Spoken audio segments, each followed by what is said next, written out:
In this video, we're going to show you how to locate your recordings in Vimeo and download them so that you can get them edited in whatever video editing software you're working with. So just to make sure we're in the same place, let's go up and click the Vimeo logo icon on vimeo.com. Make sure that you're signed into your account. And what you're going to see is recent videos, your feed. To locate the recordings, we're going to come over to the left-hand side of the screen where it says library. Click on that little drop-down arrow menu, and you're going to see all the different folders that you have in your account. One of them is recordings. So go ahead and click on recordings.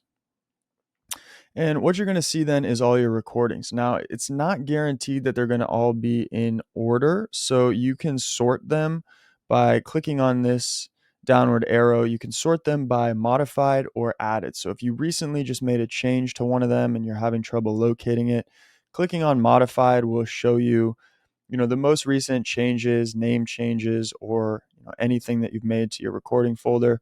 I like to sort by added because most often I'm looking for the video that I just recorded. And then what you can do is just go ahead and download, these videos. There are a few options. You can check these boxes. You could remove them. You could change the privacy or add them to a collection. You could also share them or review your analytics. Unfortunately, I wish that Vimeo would just let you download them. Unfortunately, you do have to actually click on the video. So once you click on the video, then you will see the three little dots in the top right corner. You can click on those, and then you have the option to download your video.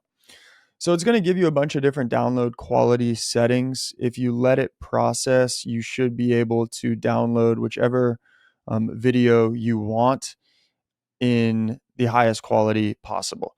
So if your monitor is recording in 4K, you should be able to download this in 4K. And that's how you can locate your recordings and download files. We're going to save this to a 8042 tutorials folder and see you guys in the next tutorial.